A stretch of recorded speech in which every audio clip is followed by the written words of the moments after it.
오늘도 야단만개를 찾아주신 분들께 감사드립니다. 구독과 좋아요, 알림 설정 꾹 부탁드려요. 그럼 재미난 야담을 이제부터 시작하겠습니다. 옛날 조선시대 어느 마을에 높은 벼슬자리를 살다 은퇴한 조대감이 살았습니다. 조대감은 벼슬자리에 있을 때 막대한 재산을 모았지만 정작 물러난 다음엔 재미가 없었답니다. 돈이야 썩어 넘칠 정도로 많았는데 정작 잠자리가 영 시원치 않은 것이 문제였죠. 에휴, 지루하기 짝이 없구나. 하루하루가 허망해서 도대체 왜 살아야 하는지 모를 지경이로구나. 고래등 같은 기와집에 살아서 뭐합니까? 잠자리가 부실하니 마을 그대로 사는 낙이 없었지요. 조대감의 부인은 아리따운 젊은 마님이었는데 거금을 주고 혼례를 치렀음에도 도통 속궁합이 맞지 않았죠. 해서 합방을 해도 그것은 시무룩, 여편네는 타박만 하니 어째 돈만 내버린 느낌이었답니다. 그렇게 매일 밤을 우울하게 보내던 조대감은 어느 날 천하절색이라는 기생 해월이의 소문을 듣게 되었습니다. 어헛, 걔 아무도 없느냐? 여기 그 유명한 해월이가 있다 하여 내가 왔노라. 조대감의 호령에 해월이가 나타났습니다. 듣던 대로 해월이는 눈이 번쩍 뜨일 만큼 아름다웠지요. 조대감님 아니십니까? 아니, 네가 날 어찌 아느냐? 마을 제일의 부자 조대감님을 어찌 모르겠습니까? 오늘 이렇게 저희 집을 찾아주셨으니 영광으로 알고 모시겠습니다. 해월이의 말에 조대감은 기분이 좋아졌습니다. 그렇지 않아도 요새 밤이 부실해서 고개 숙인 남자를 면치 못했는데 오래간만에 대접을 받으니 어깨가 아주 으쓱했답니다. 내가 요새 우울하고 영 사는 재미가 없구나. 네가 그렇게도 명기라 하던데 만약 소문대로 정말로 그러하다면 내 아주 큰 상을 내리리라. 대감의 상이라면 어찌 욕심이 나지 않겠습니까? 오늘 제가 여인의 기술을 제대로 보여드리지요. 그렇게 조대감과 해월이는 방에 들어가자마자 남녀가 치를 것을 시작했지요. 방 안에서는 바람이 불고 장대비가 쏟아지더니 마침내 벼락이 꽝꽝 내리치는 것이었습니다. 그날 조대감은 천지조화의 오묘한 맛을 아주 제대로 보고 말았답니다. 오래간만에 스트레스를 제대로 날려버린 조대감은 해월이에게 800개를 해준 채 크게 외쳤습니다. 해월아, 내가 어찌 이제야 너를 알았느냐? 널 알지 못했던 세월이 한스럽기만 하구나. 저도 대감의 능력에 참으로 감탄하였습니다. 어쩜 그리 강력하고 사내다우십니까? 젊은 청년들도 대감 앞에선 명함도 못 내밀 것 같습니다. 해월이도 조대감의 황소 같은 위력에 가쁜 숨을 몰아쉬었지요. 조대감은 그런 해월이가 어찌나 이쁜지 꼭 안아주었답니다. 이리 오거라. 밤이 긴데 오늘 너를 아주 제대로 녹여서 영원히 날 기억하도록 해주어야겠다. 전 이미 대감께 아주 녹아버렸사옵니다. 그 말에 조대감은 또다시 용기백배해졌지요.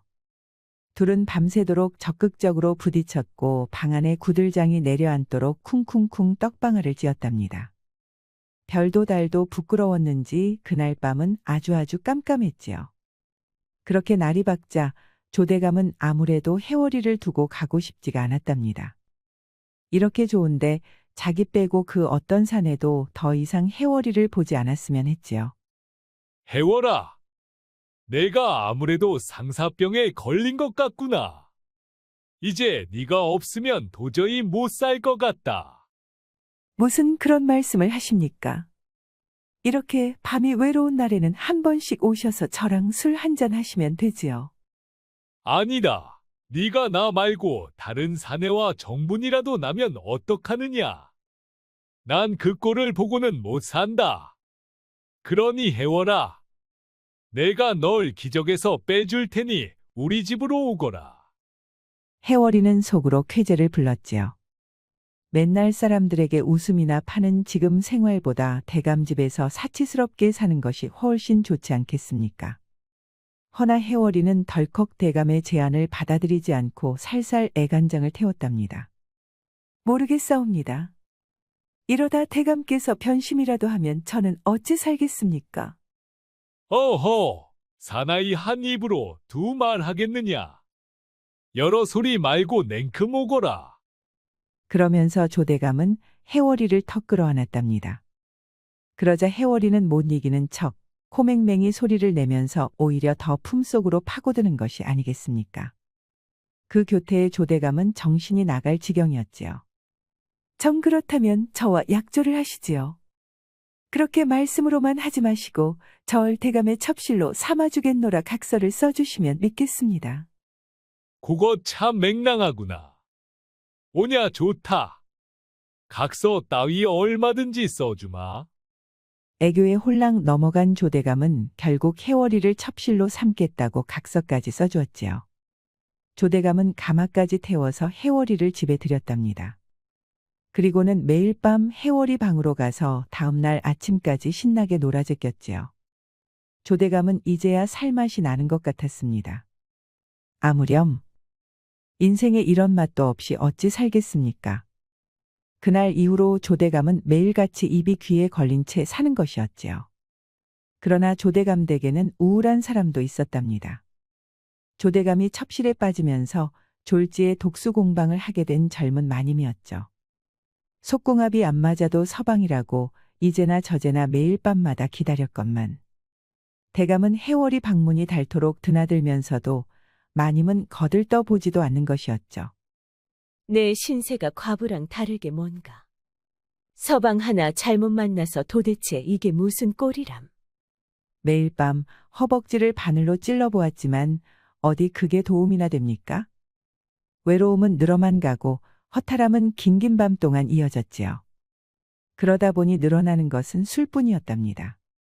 그날 밤도 조대감이 첩실의 방으로 들어가는 것을 본 젊은 마님은 일찌감치 술을 푸기 시작했지요.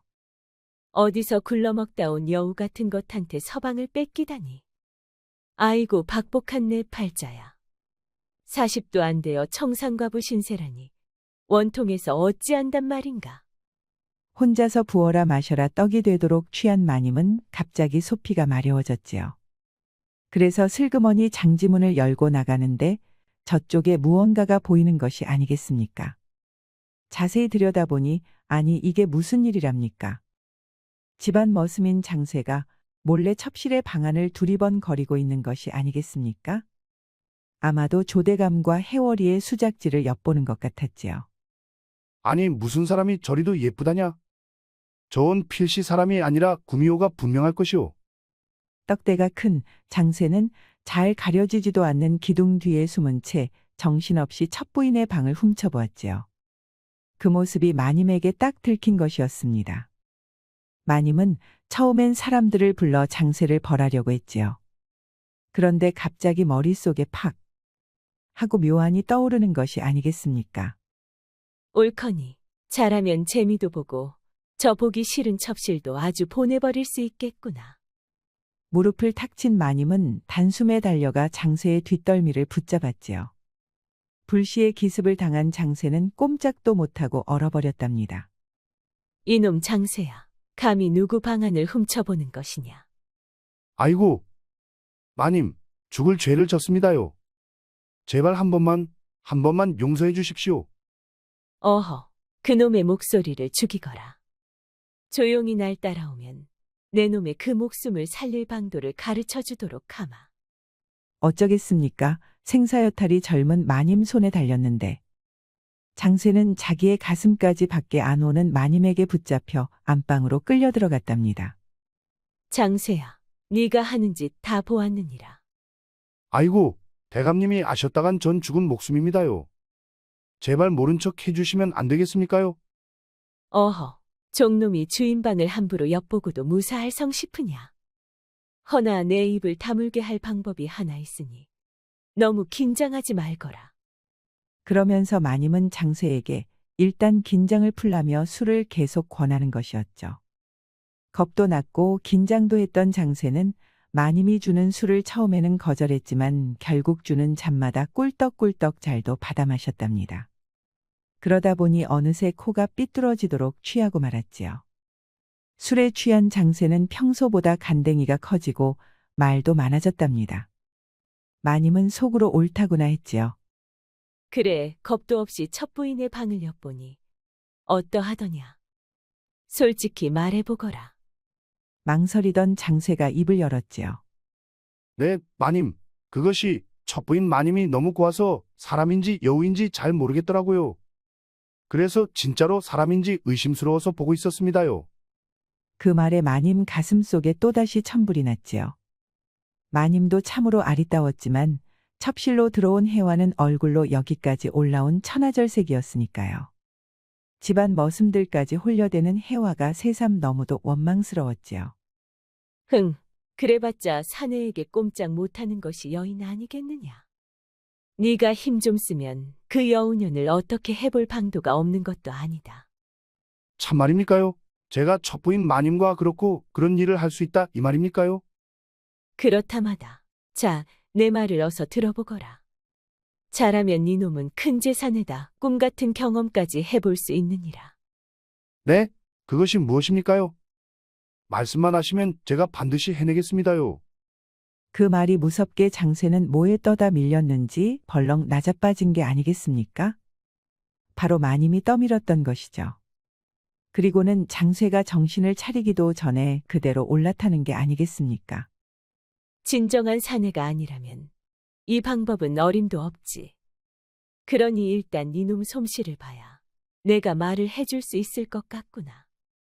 사내하면 또 이 장쇠 아니겠습니까? 오늘 밤 제가 얼마나 사나이인지 마님께 보여드리겠습니다요. 그러면서 누운 채로 그대로 무쇠 같은 기둥을 쓱 드러냈지요. 마님도 더 이상 참지 못하고 곧바로 장쇠의 품에 안겼답니다. 장쇠는 옳았구나 쇠몽둥이를 휘둘러서 마님께 제대로 실력을 보여드렸지요. 사내의 듬직한 품을 느껴본 것이 도대체 얼마만인지요. 시원찮던 서방과는 달리 장쇠는 그야말로 무쇠 같은 남자였죠. 오래간만에 답답함을 싹 풀어낸 마님도 너무나도 좋았답니다. 마님, 이제 방법을 말해 주십시오. 마님은 장쇠의 뒤에 속닥속닥 방법을 말했답니다. 장쇠는 너무 놀라 처음엔 망설였죠. 지금도 너무 심장 떨리는 일을 했는데 그걸 또 해보다뇨. 하지만 마님은 만약 자기 제안을 거절하면 대감께 첩부인의 방을 엿본 사실을 모두 고하겠다고 윽박질렀답니다. 장쇠는 이렇게 된 이상 죽기 아니면 까무러치기라는 심정으로 마님의 말을 수락했지요.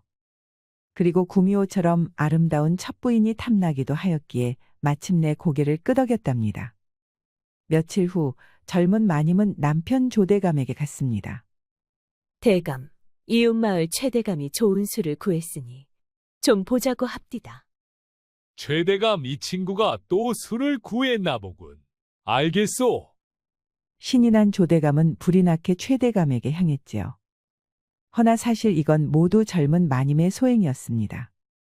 며칠 전 젊은 마님은 몰래 마을 술도가에 갔지요.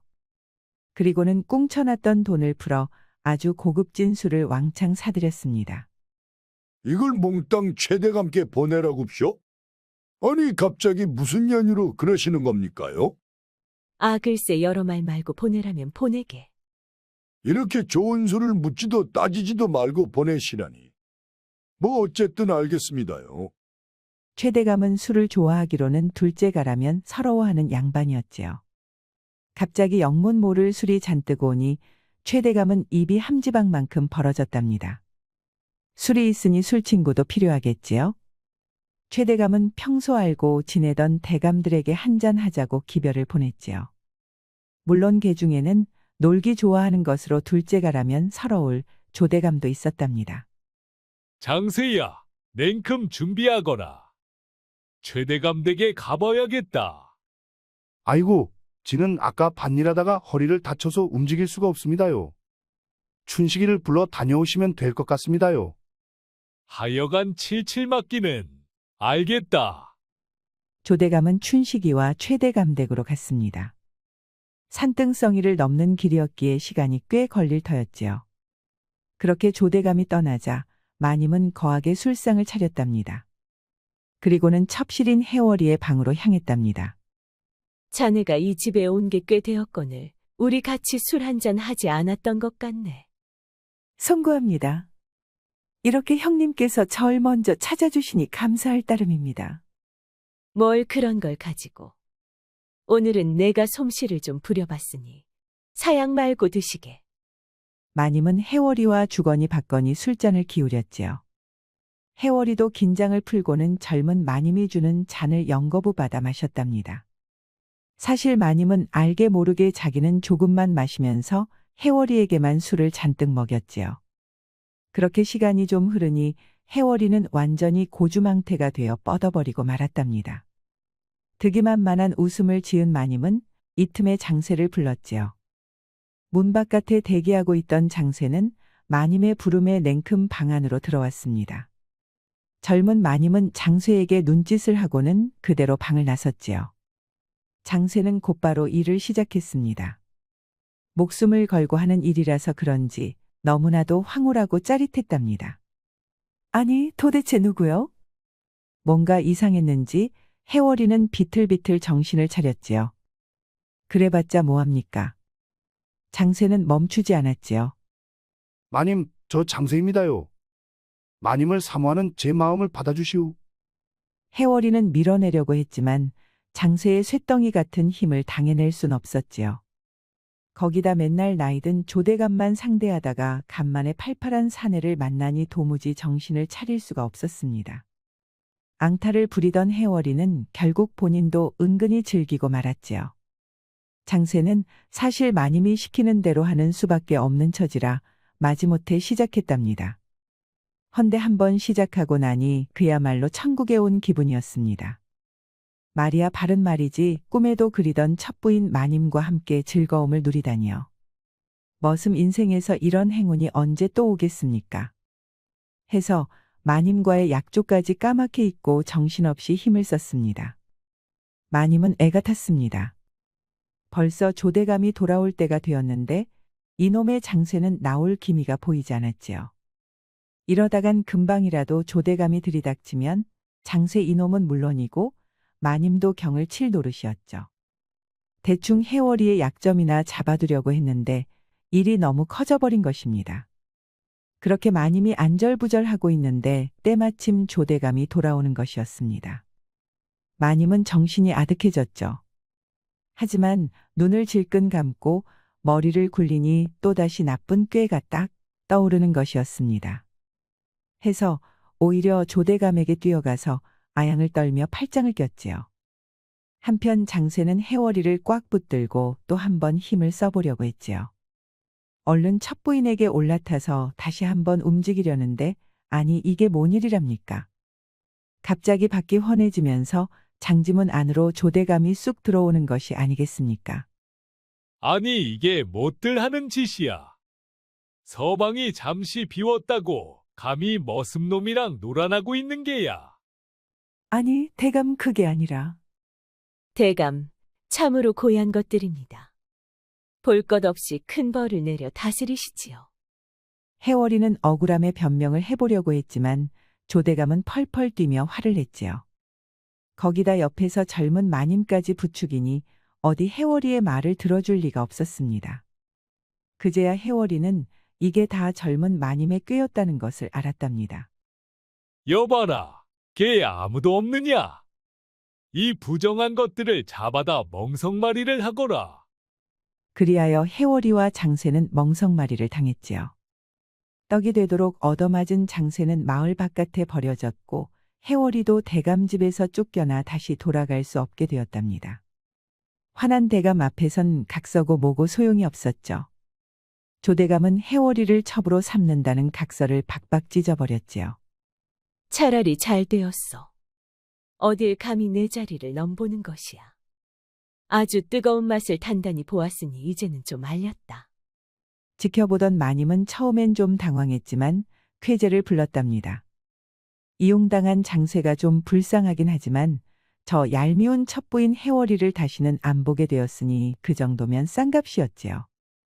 마님은 그동안의 체증이 쑥 내려간 것처럼 기분이 좋았답니다. 허나 조대감은 그러지 못했지요. 해월이를 내친 조대감은 또다시 삶의 재미를 잃어버렸답니다. 에잉, 야단이나 칠 것이지 괜히 내쫓았구나. 벌써부터 밤이 헛헛한 게 재미라고는 없군. 놀기 좋아하는 조대감은 첩시를 내쫓은 게 후회가 되기 시작했답니다. 동구 밖으로 사람을 보내 해월을 찾았지만 이미 떠나버린 뒤였지요. 울적해진 조대감은 술을 양껏 푸다가 또다시 기생집을 드나들기 시작했답니다. 어째 해월이를 첩실로 들이기 전보다 더 자주 밤놀이를 나서는 것이었죠. 한편 마님은 허탈하기 그지없었습니다. 그 여우 같은 해월이를 보내버렸는데 정작 대감이 찾지를 않았으니까요. 그뿐입니까? 전에는 그래도 미안한 척이라도 하면서 가끔은 자기를 찾았지만 이제는 그것조차 없어졌죠. 매일같이 유명하다는 기생집을 돌아다니며 놀아제끼니 어째 죽 써서 개준 꼴이 된 것 같았습니다. 이게 무슨 날벼락인가. 이제야 밤의 재미를 좀 알겠는데 또다시 독수공방이라니. 어이구 내 팔자야. 한편 몰매를 맞은 장세는 여전히 첩부인이 머릿속에 떠올랐지요. 아무리 혼자 몸부림을 쳐봐도 도저히 첩부인을 잊을 수가 없었습니다. 하기사 이제는 조대감 댁에서 쫓겨났으니 더는 눈치를 볼 필요가 있겠습니까? 해서 장세는 첩부인을 찾았습니다. 첩부인은 남은 폐물을 정리해 이웃마을에 작은 주막을 차린 것이었습니다. 손님으로 찾아간 장세는 물 한 잔만 시키고는 가만히 해월이를 기다렸지요. 대체 어떤 손님이 물 한 잔 시켜놓고 한 자리를 차지한단 말이냐? 어떤 화상인지 얼굴 한번 봐야겠다. 나가보니 장세였지요. 열이 팍 받았지만 그래도 손님이니 좋게 좋게 타일렀답니다. 무슨 낯짝으로 날 찾아왔느냐? 행패 부리지 말고 갈 길 가거라. 그건 정말 죄송합니다요. 헌데 아무리 찾으려 해도 머릿속에 자꾸만 작은 마님만 떠오르구만요. 듣기 싫으니 썩 나가거라. 장세가 아무리 사정을 해도 해월이는 매몰차게 내칠 뿐이었죠. 좋습니다요. 이렇게 된 거 다 털어놓겠습니다요. 그날 봐 일은 사실 모두 큰 마님의 흉계였습니다요. 그러면서 젊은 마님이 어떻게 자기를 협박했는지 그리고 술상을 차려서 해월이를 비몽사몽하게 만든 다음 자기를 들여보냈는지 전부 이야기했죠. 그러고 보니 네가 들어오고 얼마 지나지도 않아 기다렸다는 듯이 조대감과 안방마님이 나타나더구나. 이제야 그게 어찌된 일인지 알겠구나. 그렇습니다요. 이게 전부 안방마님의 짓이었던 것입니다요. 지는 너무 무섭고 두려워서 시키는 대로 했을 뿐입니다요.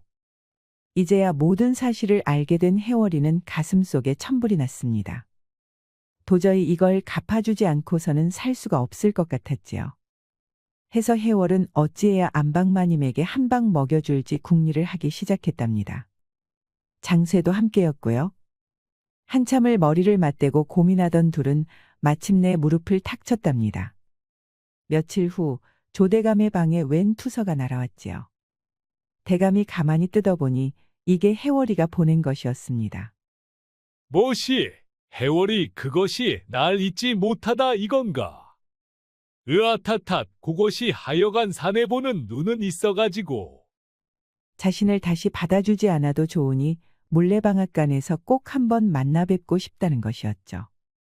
기분이 좋아진 조대감은 곧바로 준비를 했답니다. 평소에도 밤만 되면 나돌아다니는 대감인지라 누구도 물레방앗간에 간다는 것을 몰랐죠. 한편 안방마님에게도 기별이 있었습니다. 아니, 장세 아니냐. 너 혹시 나한테 해코지라도 하려고 나타났느냐? 그럴 리가 있습니까요? 저는 그날의 추억 이후로 마님을 꿈에서도 잊은 적이 없습니다요. 그래서 마님의 꽃 같은 얼굴을 한번 뵙고 싶어 왔습니다요. 그 말에 마님도 가슴이 두근두근 했답니다. 사실 마님도 요새 계속 적적했던 터라 장세의 말이 마음속에 훅 들어왔던 것이지요. 장세는 마님에게 오늘 밤 꼭 한번 만나 뵙고 마음을 전하고 싶다는 것이었습니다. 마님은 별 고민도 안 하고 약속을 받아들였지요. 밤이 오자 마님은 집안 사람들 모르게 대감댁을 빠져나왔답니다. 한달음에 도착했더니 어둠 속에 장세가 있었지요. 마님, 보고 싶었습니다요. 이 장세는 마님만 있으면 죽어도 좋사옵니다요. 오래간만에 장세의 너른 가슴을 보니 마님의 심장도 콩닥콩닥 뛰었지요. 마님은 단숨에 장세의 품속에 뛰어들었답니다. 그렇게 장세와 마님은 정신없이 서로에게 빠져들었지요. 한편 대감도 약속 장소인 물레방앗간에 도착했지요. 간만에 도곤도곤한 마음으로 물레방앗간에 들어왔는데 아니 이게 뭔 일이랍니까? 기다리는 사람이 하나가 아닌 것이었지요. 놀란 가슴을 쓸어내린 조대감이 가만히 뜯어보니 이건 또 무슨 일이랍니까? 아 글쎄 쫓겨난 머슴 장세가 부인과 그렇고 그런 일을 하고 있는 것이 아니겠습니까? 기다리고 있던 해월이는 안 보이고 대신 장세와 부인이 같이 있는 꼴을 보게 된 것이지요. 아니, 이 연놈들이 여기서 무슨 짓을 하는 게냐? 고함을 치면서 달려드니 한참 놀고 있던 안방마님이 기겁을 하는 것이 아니겠습니까? 얼른 품에서 빠져나와 달아나려는데 장세 그것이 꽉 붙잡고 안 놔주는 것이었죠. 쫓겨난 다음 간댕이가 부었는지 장세가 오히려 대감을 향해 크게 외치는 것이 아닙니까? 대감님, 마님과 저는 연모하는 사이인 것입니다요. 그러니 대감어른 우리 사이를 그만 인정해 주시오. 아니, 무슨 귀신 씨나라 까먹는 소리냐? 아이고, 내가 살다 별꼴을 다 보는군. 너무나도 어이가 없어진 대감은 뒷목을 잡고 쓰러질 지경이었답니다. 대감, 오해 마십시오. 이건 다 저 장세놈이 절 유혹한 것이요. 마님은 변명을 하려고 했지만 어디 그 꼴로 변명이 되겠습니까? 대감은 속이 타들어가는 지 주먹으로 벽만 쿵쿵 때렸지요. 그때 누군가가 대감에게 냉수그릇을 쑥 내미는 것이었습니다. 입이 바짝바짝 타던 대감은 단숨에 받아 마셨지요. 이제 보니 해월이었습니다. 조금 늦게 왔더니만 이게 무슨 소란입니까? 거기다 형님은 아주 재미가 좋으시군요. 듬직한 사내까지 끼고 밤놀이를 아주 제대로 노시니 부럽습니다. 허나 마님은 한마디도 대꾸를 못했죠. 자기 꼴이 어떤지 이젠 자기도 잘 알았으니까요. 이것이 계략으로 첩을 내쫓은 부인의 결말이었습니다. 이제 보니 해월이 너를 내치게 된 것도 다 저 부인의 계략이었구만. 이제 알겠다. 어휴, 부인이라고 있는 것이 저리도 투기가 심해서야. 대감은 안방마님의 추태에 완전 질려서 더 이상 마님을 쳐다보지도 않았지요. 이후로 마님은 쓸쓸하게 홀로 위로하며 여생을 보냈다고 합니다. 뭐 큰 사단을 일으킨 해월이도 조대감 댁에 돌아갈 일은 없었습니다만 시원하게 한 방 먹여주었으니 그걸로 좋았죠. 이후로 해월이는 크고 힘센 장세를 안방에 들여서 재미나게 주막을 운영하며 살았지요. 몸은 대감집에 있을 때보다 좀 고됐지만 오며 가며 잘생긴 남자들이 원체 드나드니 금세 즐거움이 배가 되었답니다. 장세는 주막에서 일하면서 가끔씩 해월이와 함께 즐거운 밤을 보냈지요. 그러다 또 잘생긴 손님이 오면 바깥으로 내쳐졌지만 뭐 어떻습니까? 그래봤자 결국 가장 커다란 사내에게 돌아오는 것이 여인네 아니겠습니까? 여유가 만만해진 장세는 혹여 해월이가 다른 사내랑 놀아나기라도 하면 그 다음 날에는 더 강력하게 본때를 보여주었지요. 그렇게 장세와 해월이는 본성에 충실하며 행복하게 살았다고 합니다. 세상에는 남들과 똑같은 방식으로는 행복할 수 없는 사람도 있답니다. 허나 사람의 얼굴이 저마다 다르듯이 행복의 색도 참으로 다양하니 늘 긍정적으로 자기의 본성을 마주하는 것이 중요한 것 같습니다.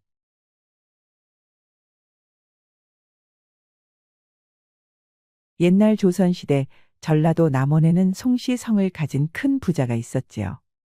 그리고 이 부자에겐 송이라는 이름의 막내딸이 있었습니다. 그런데 그 딸이 어찌나 아름다운지 천하절색이라는 소문이 남원 땅에 파다했지요. 거기다 학문에도 뛰어나서 사내 대장부로 태어났으면 과거에 급제했을 것이란 소리까지 들을 정도였답니다. 해서 남원의 내로라 하는 집안 자제들이 모두 송이에게 눈독을 들이고 있었죠. 사내들은 매일같이 송부자 댁에 찾아와서는 송이의 환심을 사기 위해 온갖 뻘짓을 다했답니다. 그러나 송이는 그런 양반집 자제들이 성에 안착이 그지없었지요. 학문에 힘써야 할 사대부 청년들이 한낱 여인에게 푹 빠져 이게 무슨 소란입니까?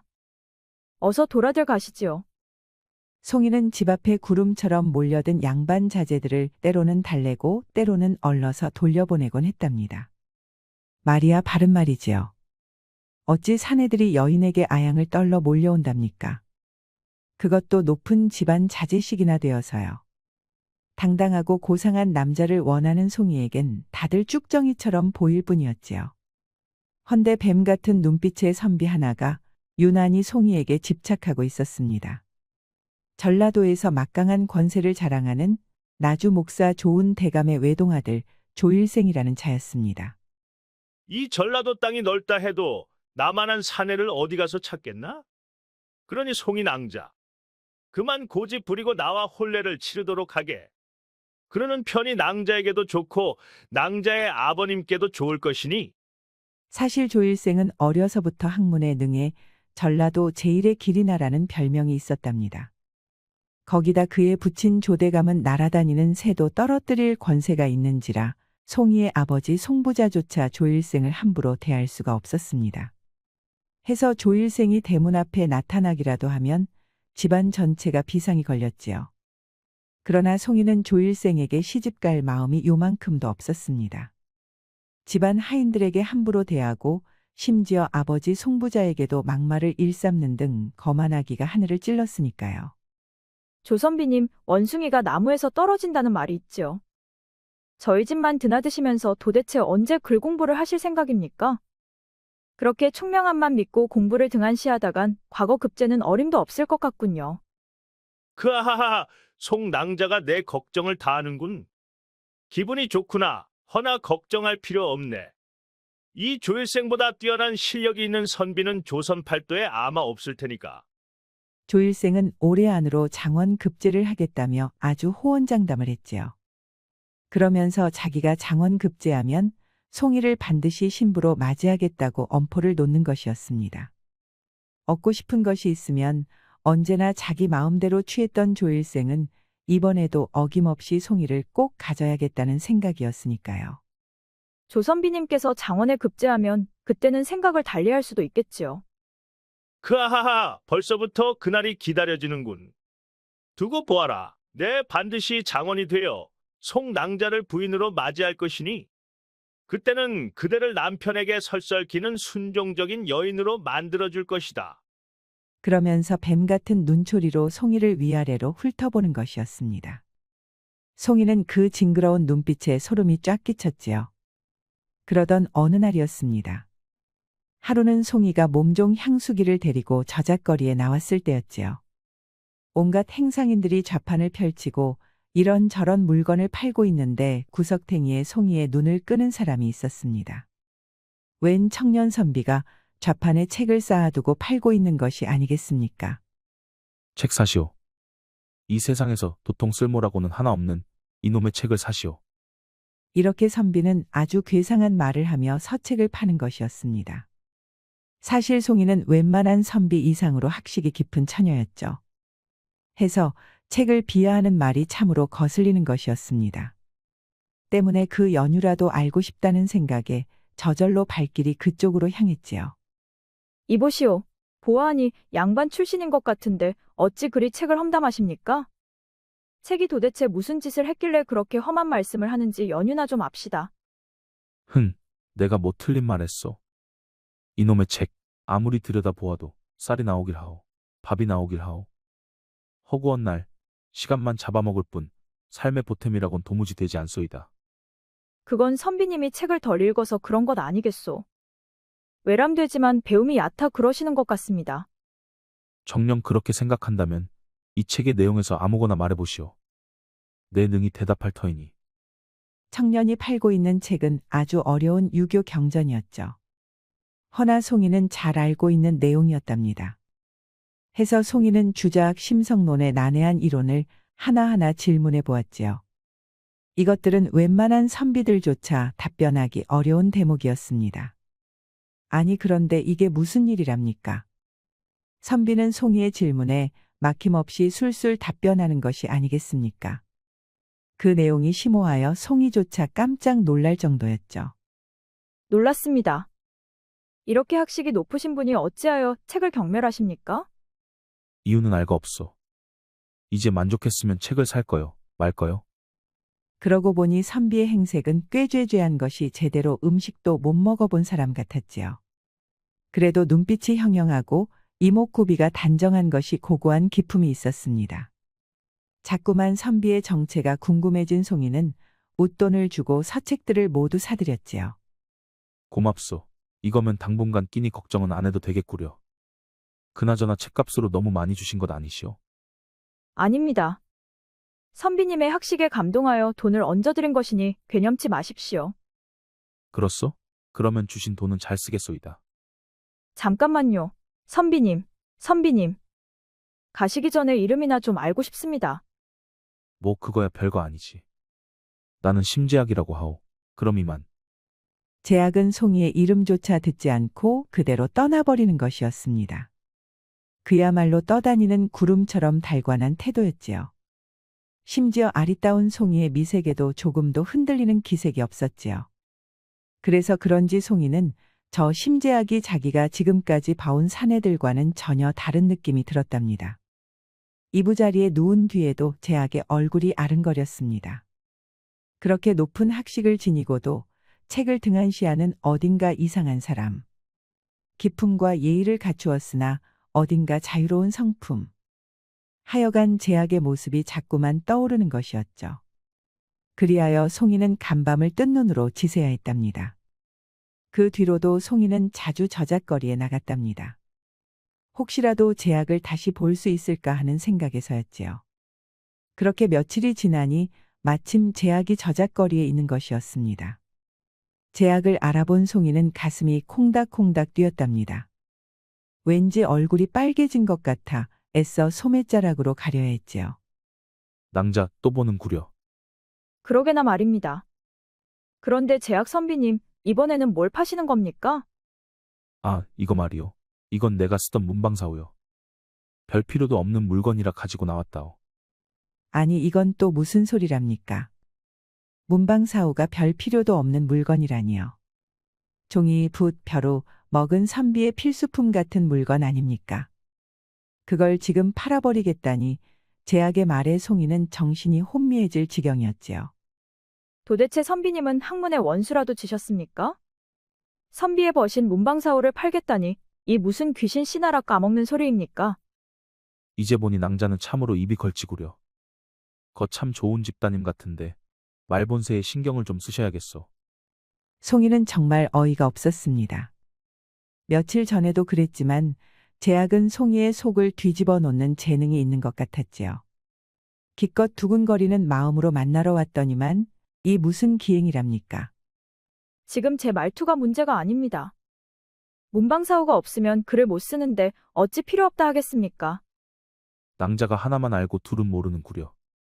글을 쓰는 데에는 나뭇가지에 모래만 있어도 충분하다오. 그러면서 옆에 나뭇가지를 뚝 꺾어 바닥에 글자를 쓰는데 이게 웬걸 다시 없는 명필이 아니겠습니까?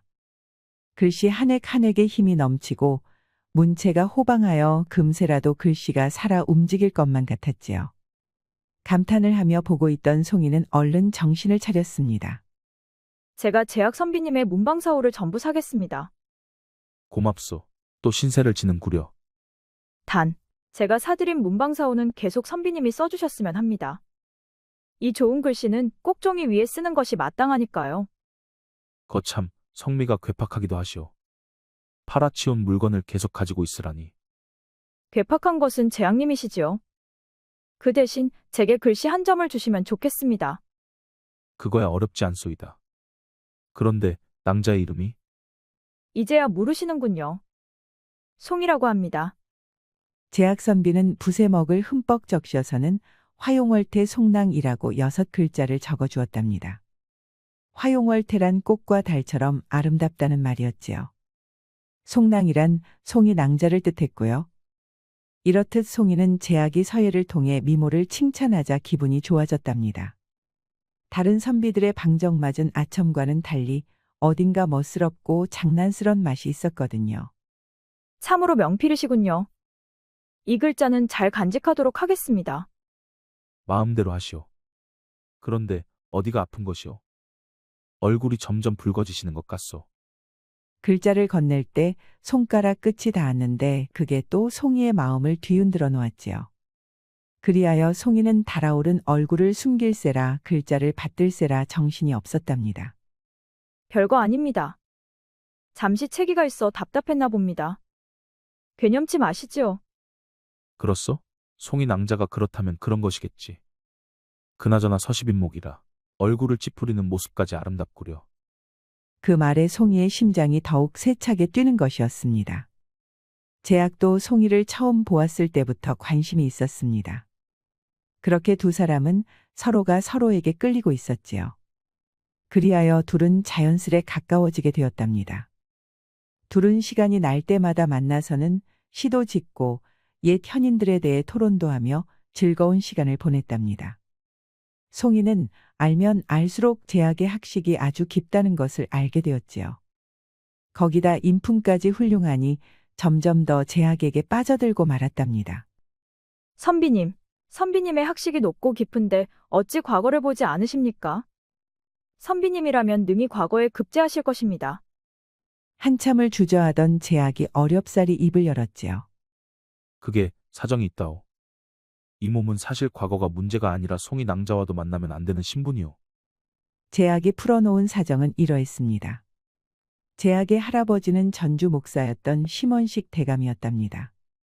헌데 전주에 큰 반란이 일어났을 때 심대감이 역적으로 몰려 집안이 몰락해버리고 말았던 것입니다. 누군가가 할아버님이 역적 도당과 내통했다는 거짓 소문을 퍼뜨렸다오. 그런데 그것이 증자까지 나오는 바람에 그만. 네? 그렇다면 누군가가 증자를 위조했다는 말씀입니까? 그런 것 같소. 허나 그게 어쨌단 말이오. 이미 온 세상 사람들이 다 믿어버렸는데. 송이는 이제야 책과 문방사오를 팔아치운 제약의 마음이 이해가 갔지요. 역적의 자손이니 어차피 과거를 볼 수 없는 몸이었고 뛰어난 학문 또한 펼칠 길이 없었던 것입니다. 제약의 말에 골똘히 생각하던 송이가 무릎을 탁 쳤답니다. 그랬군요. 그렇다면 선비님은 지금부터라도 과거 준비를 하십시오. 과거 시험을 보란 말이오. 역적의 자손이 몰래 과거를 보았다가 능지처참이오. 이 처자가 이제 보니 아주 겁이 없군 그래. 염려 마십시오. 방법은 제가 어떻게든 찾아볼 터이니 선비님은 글 공부만 마치시면 됩니다. 그 말을 끝으로 송이는 일어나 가버리는 것이었습니다. 대관절 영문을 모르는 제약은 얼떨떨했지만 송이를 믿고 다시금 공부를 시작했답니다. 송이는 곧바로 아버지 송부자를 찾았지요. 아버지, 제가 청이 하나 있습니다. 웬일로 송이 네가 나한테 청을 다 하는구나. 그래, 청이란 게 도대체 무엇이냐? 혹시 이 전라도 땅에서 원님을 지냈던 벼슬아치 중 청렴결백한 분이 있나요? 있으면 꼭 좀 만나보고 싶습니다. 거참 신기한 청이로구나. 아, 그래. 금산 사또셨던 정관수 대감이 있구나. 지금 한양에서 홍문관 대제학으로 계시는 분이지. 그분을 꼭 좀 찾아뵙고 싶으니 아버님이 소개장 한 장만 써주십시오. 그리하여 송이는 소개장 한 장을 달랑 들고 먼 한양 땅에 갔지요. 날 보고 싶다고 한 교수가 그대인가?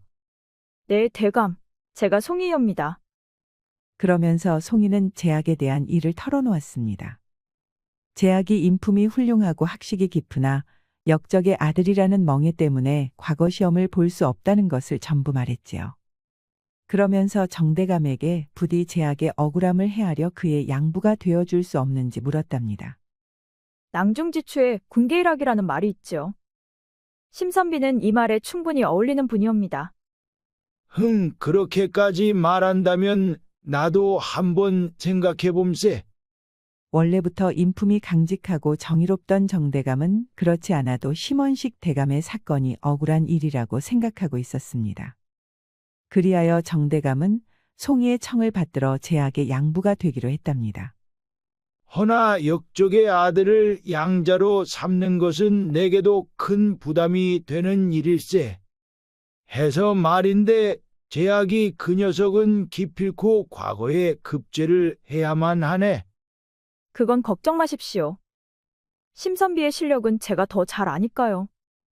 한편 최근 송이의 거동을 수상하게 여긴 조일생은 행동에 들어갔습니다. 뱀 같은 눈을 빛내며 머슴들을 시켜 송이의 일거수일투족을 살피라 했던 것이지요. 그런데 최근에 송이가 자기가 아닌 딴 남자를 가까이 한다는 것이 아니겠습니까? 그 소식을 전해 들은 조일생은 화가 머리끝까지 났지요. 아니, 어디서 굴러먹다 온 잡놈이 감히? 내 당장 이놈을 혼군형을 내줘야겠구나. 곧바로 제약의 집으로 쳐들어간 조일생은 머슴들을 시켜 행패를 부리기 시작했지요. 조일생의 명령의 머슴들은 얼마 되지도 않는 세간살이며 가재도구를 모조리 때려 부시는 것이 아니겠습니까?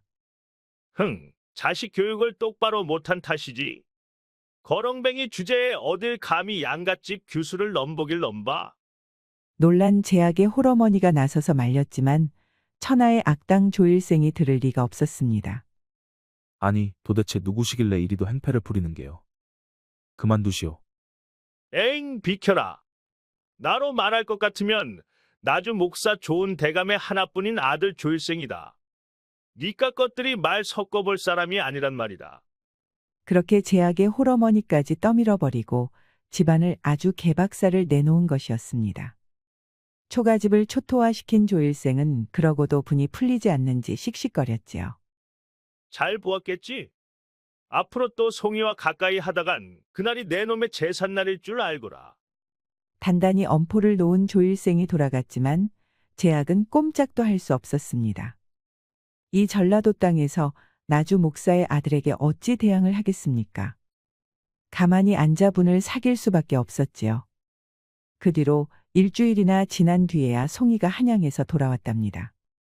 송이는 곧바로 제약을 찾았지요. 송이는 다 부서진 제약의 살림살이를 보며 깜짝 놀랐습니다. 그리고는 이 모든 것의 소행이 조일생이라는 것을 듣고 치를 떨었지요. 지금이라도 당장 나주 관아에 쳐들어가 조일생과 단판을 짓고 싶소. 허나 그래봐야 무엇하겠소. 역적의 자식의 말을 누가 들어주겠냐 이 말이오. 곤장이나 맞지 않으면 다행이지. 송이는 제약의 손을 꼭 잡았습니다. 선비님, 제게 다 계획이 있습니다. 그러니 선비님은 부디 글 공부에만 전념해 주십시오. 송이는 제약에게 반드시 과거를 치를 수 있게 해주겠다고 단단히 약조하였지요. 허나 이 계획도 제약이 과거에 급제하지 못하면 모든 것이 수포로 돌아갈 터였습니다. 알겠소. 내 평생 제일 쉬운 것이 글 공부였다오. 내 낭자를 믿고 다시 공부를 해보겠소이다. 그렇게 송이가 돌아가자 제약은 다 부서진 집에 웅크리고 누운 홀어머니의 머리맡에 갔지요.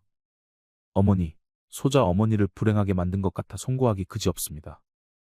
허나 제게도 작은 희망이 생겼습니다. 그러니 부디 절망하지 마시고 제가 나아갈 길을 지켜봐 주십시오. 눈물을 흘리는 홀어머니를 위로한 제약은 다 부서진 책상을 바로 세워 글 공부를 했지요. 그렇게 석 달 후 마침내 과거 시험이 시작되었습니다. 부지런히 전라도를 출발한 송이와 제약은 마침내 한양의 길목인 장성 길제에 이르렀지요. 그런데 이게 무슨 일이랍니까? 길제 산길의 한복판을 웬 왈패들이 점령하고 있는 것이 아니겠습니까? 저기 있다. 저기 송이 낭자가 있다. 송이를 발견한 왈패들은 다짜고짜 붙잡아 가마에 태우는 것이 아니겠습니까? 이들은 바로 조일생이 보낸 자들이었지요. 아니, 이게 무슨 짓들이오? 놓으시오. 이 손 놓으란 말이오. 늦어서이다. 송이 소죠. 이 전라도에서 조대감댁을 거스르고 무사할 줄 알았어. 거칠게 대하고 싶지 않으니 잔말 말고 따라오시오. 제약이 나섰지만 왈패들에게 떠밀려 나가 떨어지고 말았습니다. 왈패들은 제약도 흠씬 밟아주었지만 대제약의 양자를 참아 죽일 수는 없었지요. 해서 얻어맞아 넋막골이 된 제약을 저 멀리 던져버렸답니다. 끌려가던 송이는 그 모습을 보고는 눈물을 뿌렸습니다.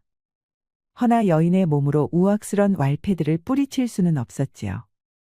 선비님, 저는 걱정 마시고 꼭 과거 시험을 보도록 하세요. 꼭입니다. 꼭이요. 그렇게 왈패들에게 붙들린 송이는 그대로 조대감댁의 광에 갇히고 말았지요. 유일한 조력자를 잃어버린 제약은 홀로 한양 땅으로 가야 했습니다. 돈도 없고 보찜도 잃어버린 제약은 유리걸식을 하며 힘들게 과거를 준비했지요. 한편 한양 땅에는 전국에서 구름처럼 선비가 몰려들었습니다. 그 중에는 조일생도 있었답니다. 머슴과 계집종을 주르륵 이끌고 큼지막한 가마와 수레까지 몰고 온 조일생과 몸만 달랑 온 제약은 상황이 달랐지요. 조일생은 거렁뱅이 꼴을 한 제약을 보며 비웃었습니다. 니깟 놈이 과거를 보러 왔다고? 대관은커녕 우습군. 망신이나 당할 텐데 낯짝도 두껍구나.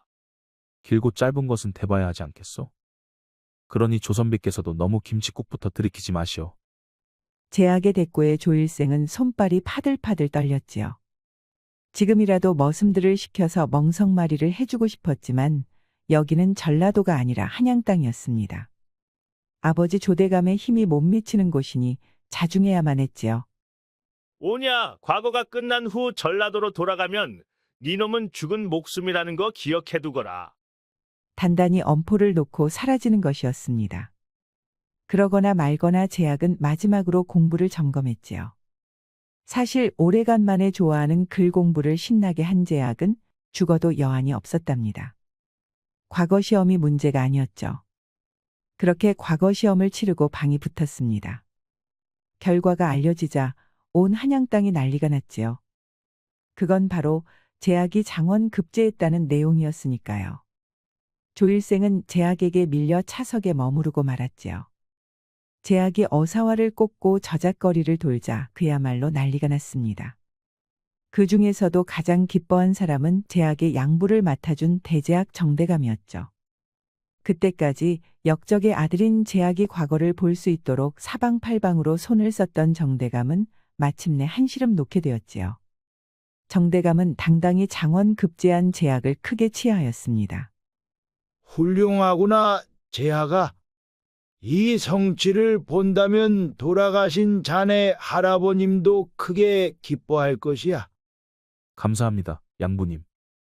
이게 다 양부님 덕분입니다. 이게 어찌 내 덕이겠느냐? 총명하고 박학한 네 덕이지. 나는 대감들 눈치를 보느라 너에게 밥 한 끼 못 먹였다. 그게 어찌나 미안하던지. 정대감은 혹시라도 트집이라도 잡힐까 싶어서 거짓골로 과거를 본 제약을 먼 발치에서 바라볼 수밖에 없었던 것이지요. 그게 미안했던 정대감은 제약에게 큰 선물을 주고 싶었습니다. 자, 이제부터 내가 상감께 말씀드려서 너에게 잘 어울리는 벼슬자리를 알아보도록 하겠다. 양부님, 그래서 말인데 청이 있습니다. 제약의 말을 듣던 정대감은 처음엔 놀라다가 나중에는 크게 고개를 끄덕였습니다. 그야말로 지혜롭고 이치에 합당한 생각이었으니까요. 해서 제약은 한양 땅의 요직이 아닌 자청에서 얻은 아주 어려운 관직을 떠맡았답니다. 한편 조대감의 집안은 난리가 났습니다. 심대감의 손자가 장원 급제를 하다니요. 힘들게 역적을 만들어서 보내버렸는데 모든 게 도로와 미타불이 되었지요. 거기다 그 손자놈 때문에 우리 집 조일생이 차석에 그치다니요. 이 무슨 청천벽력 같은 소리랍니까? 나주 목사 조대감은 당장 조정에 항의를 해야 한다고 펄펄 뛰었지요. 허나 지엄한 조정의 명령을 일개사또가 어찌 거스르겠습니까? 속이 쓰리지만 하는 수 없이 감내할 수밖에 없었지요. 그리하여 조대감은 분을 사기면서 관아에 출근을 했지요. 이분은 밑에 사람들을 신나게 괴롭혀서 풀 생각이었습니다. 아니, 그런데 뭔 일이랍니까? 도착한 나주 관아가 무척 소란스러운 것이 아니겠습니까? 심지어 관아에 우두머리인 목사가 왔는데도 나와서 굽실거리는 이가 하나 없었지요. 이것들이 겁을 상실했구나. 목사가 왔는데 나와서 맞이할 생각은 안 하고 다들 뭐하는 짓들이냐? 오늘 아주 지도곤으로 잔치를 벌이고 싶으냐? 드디어 오셨구려. 마침 기다리고 있었소이다. 아니, 너는 누구냐? 누구길래 감히 나주 목사에게 반말을 찍찍하느냐? 오호라, 죽기를 작정한 것이냐? 웬 청년 하나가 떡 나타나더니 인사도 안 하고 고개를 빳빳이 들고 있는 것이 아니겠습니까? 화가 난 조대감이 한마디 하려는데 청년이 먼저 입을 열었지요. 암행어사 출도야. 죄인 조대감은 당장 오라를 받으라. 아니 이게 무슨 소리랍니까? 암행어사라니요. 마패를 본 조대감은 너무 놀라서 졸도할 지경이었지요. 정신을 수습해서 보니 청년의 정체는 과거에 급제한 제약이었습니다. 제약이 암행어사가 되어 전라도 땅에 나타났던 것이었습니다. 너무나도 놀란 조대감은 기겁하며 엎드렸지요. 뭐 어쩌겠습니까? 마패 앞에서는 어떤 장사라도 소용이 없었으니까요. 이어서 깨지고 부서지는 소리와 함께 사방에서 역졸들이 들이닥쳤지요. 이들은 관할을 죄다 깨부수고는 중요한 기밀 문서를 모조리 꺼내놓는 것이 아니겠습니까? 문서 중에는 조대감의 더러운 죄상이 낱낱이 기록된 증자도 있었지요. 예를 들어 집안의 송이를 붙잡아 가두었다는 그런 죄상에 대한 증자 말입니다. 저지른 죄가 끝도 없구나. 여봐라. 죄인 조운을 결박하고 봉고파직하라. 제약이 찾아낸 증자는 끝도 없었습니다. 송이를 납치한 죄목은 물론 그 옛날 심대감을 모함한 내용까지 들어있었지요. 꼼짝없이 파직당한 조대감은 그대로 죄인이 되어 한양으로 압송을 당했답니다. 한편 차석을 기록한 조일생도 상황이 좋지 못했답니다. 아버지가 죄인이 되어 잡혀 들어왔는데 어디 출세길이 온전하겠습니까? 뒤를 봐주겠다던 대감들이 하나 둘 손절을 치니 그야말로 끈떨어진 연신세였지요. 해서 조일생은 남은 평생을 별 볼일 없는 한직을 전전하며 쓸쓸하게 벼슬길을 마쳤답니다. 모든 복수를 마친 제약은 광에 갇힌 송이를 풀어주었지요. 조대감 댁에 붙잡혀 가진 고초를 당한 송이는 아주 얼굴이 반쪽이 되어 있었답니다. 그런 송이를 보니 제약의 눈에 눈물이 주르륵 흘렸지요. 송이도 은방울 같은 눈물을 흘리니 둘은 엉엉 울며 서로를 얼싸안았지요. 낭군님, 저는 낭군님께서 성공하실 거라 믿고 있었습니다. 고맙소, 송이 낭자. 나 자신조차 나를 믿지 못했는데 오직 그대만이 날 알아주었구려. 아닙니다. 낭군님은 너무나도 빼어나서 제가 아니더라도 반드시 그 재주를 알아보았을 것입니다. 무슨 소리여. 나는 오직 낭자 그대 덕분에 사람이 되었소. 자, 이제 그런 소리 그만하고 내 품에 안기시오. 재회의 기쁨을 누린 두 사람은 얼마 지나지 않아 성대하게 혼례를 치렀지요. 전라도 땅 전체의 사대부들이 모두 몰려들었고 제약의 양부인 정대감도 무척 기뻐하며 참석하였답니다. 모두가 기뻐했지만 그 중에서도 가장 기뻐한 사람은 제약의 홀어머니였습니다. 집안이 망한 후 눈물로 아들을 키운 홀어머니는 아들이 암행어사라는 높은 관직에 오르자 감격해서 어쩔 줄 몰랐지요. 이렇게 할아버지의 억울함을 풀고 크게 출세한 제약은 그 후로도 출세를 거듭하여 벼슬이 좌의정에 이르렀지요.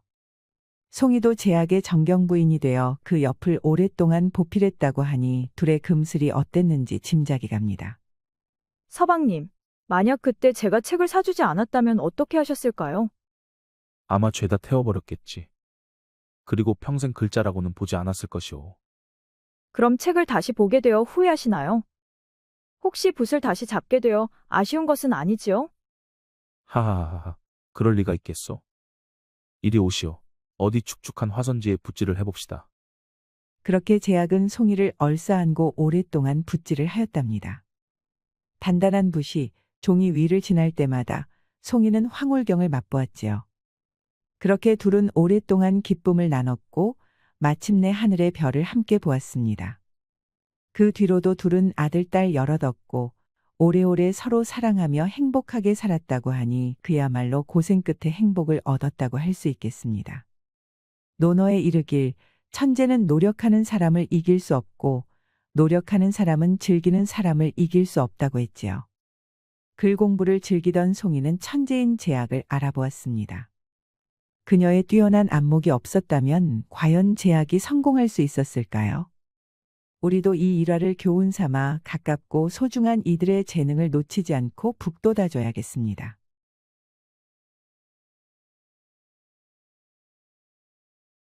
옛날 조선시대 개성 땅에 앞을 못 보는 명실이라는 처녀가 살았습니다. 명실이는 몰락한 양반 가문의 세 자매 중에 막내딸로 태어났답니다. 왜 딸만 셋이냐 하면 아버지가 아들을 얻으려고 3번이나 노력을 했기 때문이었지요. 그런데도 또 딸이 태어났으니 부모님의 실망이 이만저만이 아니었는데요. 천지신명도 무심하시지. 대를 이을 아들 하나를 그렇게도 바랬거늘. 원하던 아들이 아니다 보니 아이에겐 미운 털이 박혔지요. 거기다 딸아이가 눈까지 안 보이니 그야말로 허탈하기 그지없었습니다. 해서 부모님은 빛을 잃었다는 의미에서 명실이라는 이름을 지어주었지요. 태어날 때부터 이러하니 어디 부모님의 사랑일랑 제대로 받아보았겠습니까? 부모님에게 명실이는 내놓은 자식 그 이상도 이하도 아니었죠. 이러다 보니 언니들도 앞을 못 보는 명실이를 업신여기고 괴롭히곤 하였지요. 너는 앞도 못 보는 것이 어딜 자꾸 쫓아오냔 말이야. 얘, 네가 끼면 우린 제대로 놀지도 못해. 귀찮으니까 저기 저쪽 구석에서 혼자 좀 놀아. 언니들에게 밀려난 명실이는 쓸쓸히 혼자 노는 날이 많았지요. 나뭇가지를 지팡이 삼아 동네 이곳저곳을 돌아다니는 명실이는 새소리, 바람소리, 그리고 무엇보다 사람들의 노래소리를 찾아 들으며 시간을 보냈답니다. 하루는 명실이가 혼자 마을 이곳저곳을 거닐던 때였습니다. 바람결에 실려 어디선가 맑은 음악 소리가 들려오는 것이 아니겠습니까? 이게 웬걸 그곳은 온갖 꽃과 나무가 피어난 정원이었지요. 그 정원 한복판 물가에 지어진 정자에서 소리가 들려오고 있었습니다. 명실이는 조심조심 앞을 더듬으며 정자로 갔지요. 그러자 그곳엔 가야금을 타는 어느 기품 있는 부인이 있는 것이었습니다. 응? 웬 계집아이가 정원에 들어왔구나. 아야, 어쩐 일로 여기에 왔느냐? 아, 죄송합니다. 소리가 너무 맑고 듣기 좋아서 그만 저절로 발걸음을 움직이고 말았습니다. 가야금 소리가 그렇게도 듣기 좋았느냐? 자기도 모르게 여기로 올 만큼? 깜짝 놀란 명실이는 고개를 숙였지요.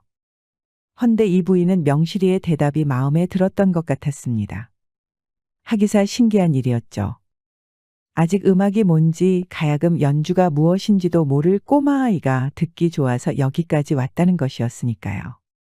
아이가 음악에 숨은 재능이 있는 것이 분명했습니다. 난 그 뭐라고 한단다. 이 정원은 물론 여기 추나원의 주인이지. 명실이는 자기도 모르는 사이 개성 제1의 기생집인 추나원에 들어왔던 것입니다. 그리고 눈앞에 금화야말로 추나원의 주인인 행수기생이었던 것이지요. 금화는 가야금의 명수라서 그 솜씨가 한양의 양반가에도 자자할 정도였답니다. 가야금 소리가 듣고 싶다면 언제든 추나원에 와도 좋다. 그 뒤로 명실이는 가야금 소리가 듣고 싶을 때면 추나원의 정원으로 향했지요. 그런 명실이를 지켜보던 금화는 하루는 조용히 명실이를 불렀답니다. 명실아, 가야금 소리가 그리도 좋다면 어디 한번 연주를 배워보겠느냐? 정말입니까?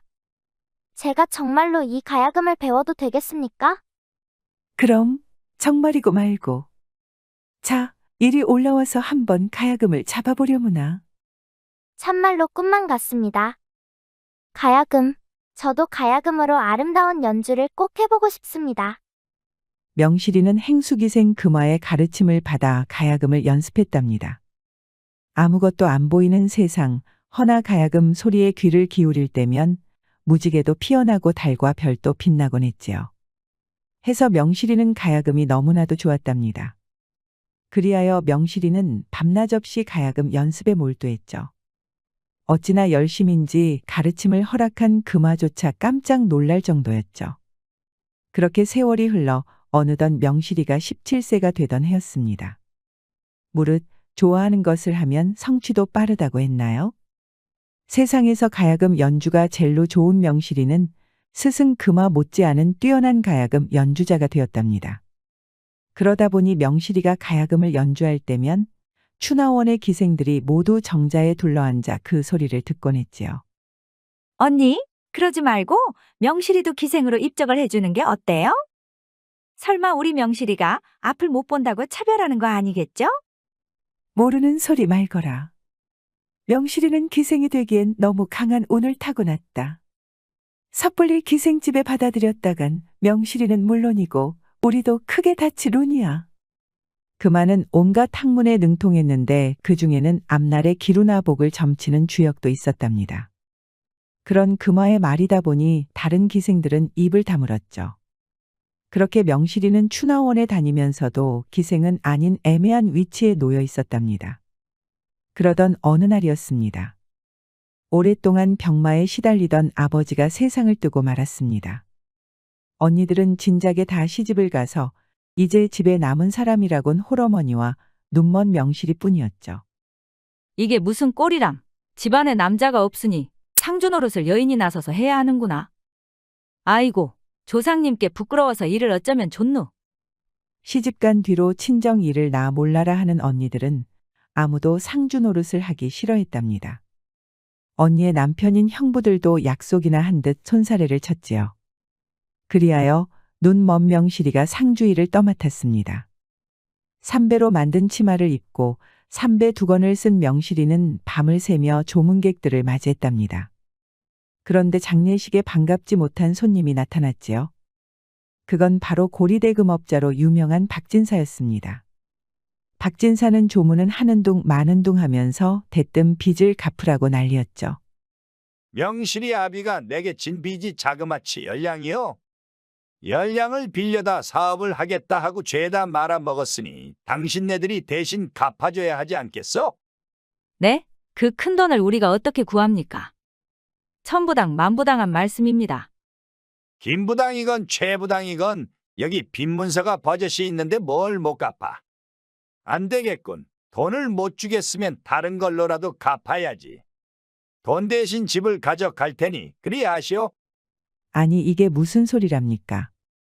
집을 가져가겠다니요. 명실이 어머니는 그야말로 사색이 되었습니다. 집도 없이 여인의 몸으로 소경인 딸과 어찌 살라는 건지요. 어머니는 하는 수 없이 명실이의 언니들을 불렀지요.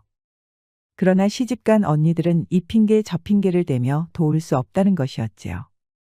시집 가면 출가 외인이라더니. 너희들은 어미랑 눈먼 막내가 거리에 나앉게 되었는데 불쌍하지도 않으냐? 우리는 뭐 노는 줄 아나요? 시댁 어른들 수발드는 것도 힘들어 죽겠어요. 여기서 뭘 더 하라고요? 말이야 바른 말이지. 안 그래도 없는 살림에 입 늘어서 좋을 게 뭐가 있겠어요. 데려가서 어디 쓸 데도 없는데. 언니들은 가져간 혼수가 적어 구박을 받았다며 없는 집에 태어나 기도 못 펴고 있다며 앞다퉈 하소연을 하는 것이었죠. 어째 거리에 나앉게 된 어머니와 명실이보다 자기네들이 더 힘들다는 것이었습니다. 딸들이 내뱉는 가증스런 소리에 결국 어머니는 바닥에 주저앉았답니다. 어머니가 대성통곡을 하니 언니들은 어느새 장례식장에서 슬그머니 자취를 감췄지요. 오직 명실이만 옆에 남아 어머니를 부둥켜 안고 함께 눈물을 쏟았습니다.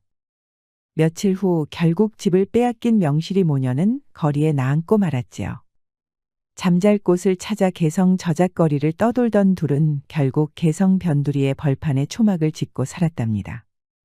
눈먼 명실이가 동량을 다니는 동안 어머니는 멍하니 초막 앞에 앉아 있을 뿐이었죠. 의지할 곳 하나 없이 벌판에 내몰린 어머니는 이미 살 의지를 잃어버리고 말았던 것입니다. 어머니는 결국 한 달 만에 남편의 뒤를 따르고 말았지요.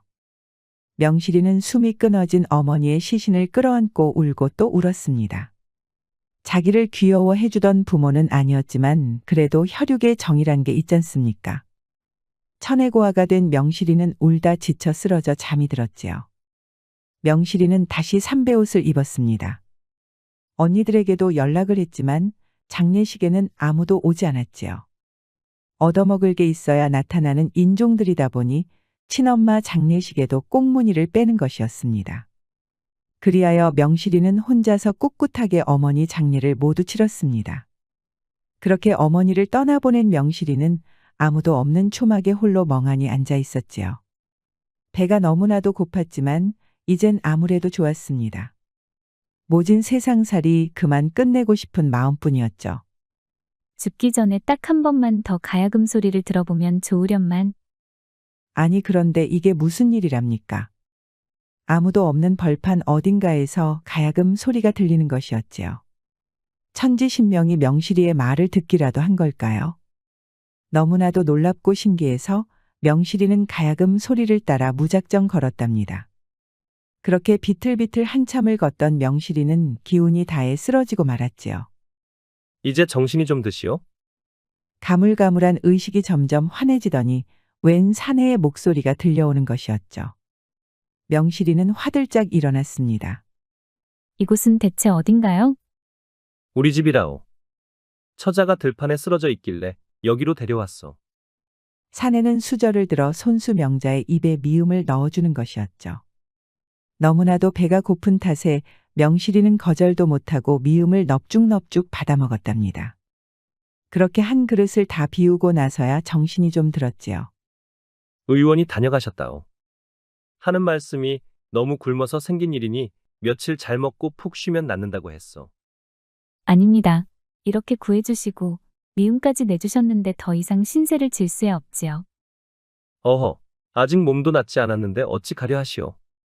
괜히 내 수고를 헛되게 하지 말고 좀 더 머무르시오. 사내의 음성에는 묘한 힘과 위엄이 서려 있었죠. 한 번 들으면 도저히 거역하기 힘든 그런 무게감이 있었답니다. 이에 명실이는 일어나려던 것을 멈추고 자리에 누웠습니다. 그 후로도 사내는 자주 명실이를 찾아와 직접 미움도 먹이고 간호도 해주었지요. 처자, 혹시 앞이 보이지 않으시오? 명실이가 자꾸만 미음 그릇을 놓치자 그걸 유심히 살피던 사내가 물었지요. 네, 태어날 때부터 앞을 보지 못했지요. 아픈 것을 들추고 말았구려. 네, 미안하오. 명실이의 대답에 사내는 마음이 아팠지요. 세상에 아름다운 것이 얼마나 많은데 명실이는 아무것도 누릴 수 없었으니까요. 내 이름은 이윤이라고 하오. 처자의 이름은 어찌 되시오? 제 성은 오이고 이름은 명실이라 합니다. 명실이의 이름을 들은 이유는 또다시 가슴이 미어지는 것 같았죠. 밝을 명에 이를 실. 부모된 자로 어찌 그런 매몰찬 이름을 지어주었을까요? 이런 이름을 지어준 부모는 아마 명실이를 아끼는 마음이 없었을 것이 분명했습니다. 그나저나 명실이 처자는 어쩌다 들판에서 헤매인 것이오. 그게 가야금 소리에 이끌려 그만. 우습지요? 들판에서 가야금이라니 아마 환청을 들었던 것이겠지요. 그 말의 이유는 짚히는 것이 있었습니다. 그래서 얼른 벽장에서 가야금을 꺼냈지요. 처자는 필시 내 연주를 들은 것 같소. 이윤이 가야금을 타자 정갈하면서도 꿋꿋한 음색이 울려 퍼졌습니다. 사내다운 기상이 가야금의 섬세한 음색에 녹아 기품 있는 음률을 만들어냈죠. 네, 맞습니다. 이 소리였습니다. 이윤의 연주는 어딘가 마음속의 기운을 북돋아주는 가락이었지요. 마침내 이윤이 연주를 마치자 명실이는 자기도 가야금을 타고 싶다며 간곡하게 청하는 것이었습니다. 이윤은 흔쾌히 허락하자 명실이의 손이 가야금 12줄 위에서 춤을 추었습니다. 명실이의 연주를 듣던 이윤은 마치 눈앞에 아름다운 경치가 펼쳐지는 듯했죠. 새가 노래하고 사슴이 뛰놀며 산과 들에 피어나는 꽃이 만발하는 것 같았습니다. 놀랍구려. 명실이 처자의 가야금은 하늘궁 선녀들의 연주인 듯하오. 과찬의 말씀이십니다. 그저 제 미력한 재주가 선비님 은혜에 조금이라도 보답이 되었으면 할 뿐입니다. 연주를 하는 명실이의 두 눈엔 자기도 모르게 눈물이 흐르고 있었답니다. 오래간만에 가야금을 다시 만나서 그런지 반가움에 눈물이 흘렀던 것이죠. 그런 명실이의 자태를 보던 이유는 어느새 그녀에게 깊이 빠져드는 것 같았습니다. 눈을 감은 채 쉴 새 없이 가야금을 타는 그녀는 너무나도 아름답고 또 가련했지요. 해서 이윤의 가슴은 자신도 모르게 설레는 것이었습니다. 아마 명실이가 연주에 몰두한 상태가 아니라면 두 손을 맞잡고 싶을 정도였답니다. 고맙습니다. 죽기 전에 꼭 한 번 더 가야금을 연주하고 싶었는데 선비님 덕분에 이제는 여한이 없습니다. 어허, 그저 몸이 약해진 것뿐이라고 했거늘 무슨 그리 재수없는 말씀을 하시오. 푹 쉬고 다음에 또 얼마든지 연주를 하시오. 연주를 마친 명실이는 지쳐 다시 잠이 들었답니다. 세상에 눈을 감은 명실이의 얼굴은 어찌나 아름다웠는지요. 사대부 채통만 아니라면 입이라도 맞춰보고 싶었답니다. 그런데 이게 무슨 일이랍니까? 한참 잠든 명실이는 자다 말고 자꾸만 비명을 지르는 것이 아니겠습니까?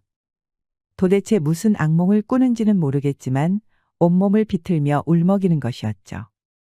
그 모습이 너무나도 불쌍한 이유는 명실이 처자의 머리를 살포시 들어 무릎베개를 해주었답니다. 그리고는 얼음장처럼 찬 손을 붙잡아 따뜻하게 덮여주었지요. 그제야 명실이는 새근새근 잠들 수 있었습니다. 허나 눈가에 또르르 흘러내리는 눈물 한 방울이 이윤의 가슴을 미어지게 했죠. 어쩜 이리도 가련하고 사랑스럽단 말인가. 헌데 눈이 보이지 않고 부모마저 잃어버리다니 이 얼마나 가혹한 운명이란 말인가. 벗이라곤 가야금뿐인 천혜고와 신세라니. 나라도 이 처자를 지켜주어야겠구나. 이유는 그렇게 다짐하면서 명실이의 이마에 입맞춤을 해주었습니다. 그날 밤 명실이는 이윤의 극진한 보살핌 속에서 오래간만에 편안히 잠들 수 있었지요. 이후로 명실이는 이윤의 집에서 머무르며 건강을 회복했습니다. 이윤은 가야금을 좋아해서 자주 연주를 했지요. 비록 그 기교가 명실이만큼은 못했지만 어딜 내놔도 부끄럽지 않은 훌륭한 연주자였답니다. 선비님의 가야금에는 힘이 서려 있는 것 같습니다. 듣다 보면 용기가 샘솟고 기운이 나는군요. 도대체 무슨 연유로 가야금을 타게 되셨습니까? 한때 시리에 빠져 이 가야금만을 벗삼아 지냈다오. 그때 이 가야금 덕분에 다시 용기를 되찾을 수 있었지. 아마 내 연주에는 그때의 추억과 교훈이 담겨 있는 것 같소. 날씨가 좋은 날이면 둘은 대청마루에 나란히 앉아 가야금 연주에 빠져들었답니다. 바람 소리와 물소리 그리고 12줄 현에서 춤추는 손가락만이 세상의 전부였죠. 그렇게 즐거운 나날을 반복하다 보니 어느새 명실이의 가슴 속에도 이윤이 들어찬 부분이 점점 커져가고 있었지요. 이제는 이윤의 발걸음 소리만 들어도 가슴이 콩닥콩닥 뛰는 게 아니겠습니까? 선비님, 대체 무슨 연유로 선비님은 이 외딴 곳에 홀로 사시는 겁니까?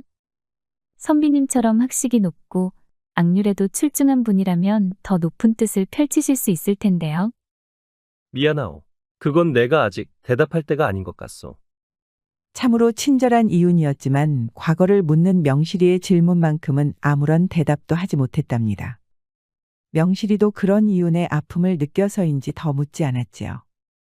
그저 이 좋은 시간이 오래도록 계속되길 바랄 뿐이었죠.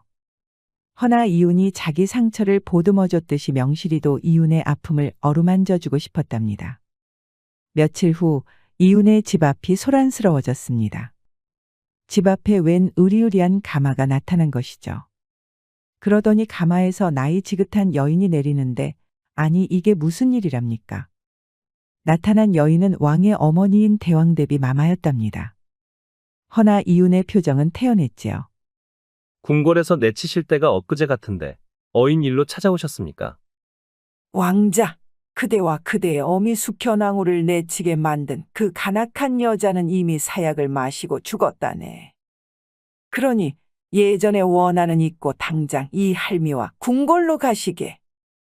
다 끝난 일인 줄 알았더니만 이렇게 또 저를 부를 줄이야. 알겠습니다. 할마마마의 말씀이 그렇다면 가야지요. 이럴 수가. 이윤의 정체는 조선의 왕자인 윤성대군이었던 것입니다. 한때 임금은 성정이 사악한 조이빈에게 푹 빠진 때가 있었지요. 그때 조이빈의 모함으로 성격이 어진 숙현왕후와 어린 이윤은 궁궐에서 쫓겨나고 말았던 것입니다.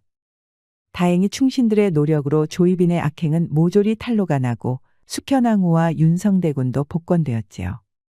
그러나 윤성대군은 이후에도 궁궐로 돌아가지 않고 이렇게 가야금을 치며 홀로 유유자적하게 살고 있었던 것입니다. 궁궐은 초상집과 다름없었지요. 그도 그럴 것이 주상이 중병으로 오늘 내일 하고 있었기 때문입니다. 시비와 호의 모두 흰옷을 걸치고 궁궐 방마다 울음소리가 끊이지 않으니 마치 장례라도 치르는 것만 같았죠. 오래간만이로구나. 잘 왔다. 대체 어쩌다가 이렇게 위독하신 겁니까? 새도 끓여 먹을 것 같던 분이. 아비한테 말이 심하구나. 허나 내가 어찌 너를 탓하겠느냐. 다 내 부덕의 탓인데. 헌데 어찌 저를 부르셨습니까? 내가 요새 통잠을 못 잔다. 그러니 내가 잘 때 네가 가야금을 뜯어주면 좋겠구나. 주상은 심한 중병을 앓는 지 얼굴이 해골처럼 말라 있었지요. 그래도 아버지라고 다 죽어가는 주상을 본 이유는 마음이 무척 아팠답니다. 해서 주상이 처소에서 잠이 들 때까지 가야금을 연주하겠다 약속하였지요. 그날 밤이었습니다. 주상이 잠자리에 들어 윤성대군이 마악가야금을 타려는데 어디선가 음산한 바람이 불었지요. 주상, 날 이렇게 죽이고도 주상께서 편안할 줄 아셨소? 어서 나와 이 희빈을 보시오. 아니 이게 도대체 무슨 일이랍니까? 악행을 거듭하다 사약을 받고 죽은 조이빈이 궁궐에 나타난 것이 아니겠습니까? 조이빈은 악에 바친 얼굴로 소리를 지르며 주상이 누운 처소로 걸어 들어오는 것이었습니다. 그러자 주상은 식은땀을 줄줄 흘리다가 크억크억하며 신음을 내는 것이었습니다. 필시 조이빈의 악령이 주상을 괴롭히는 것이 틀림없었지요.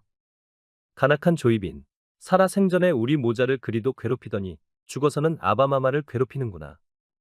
혀를 끌끌 찬 윤성대군은 힘차게 가야금을 뜯었습니다.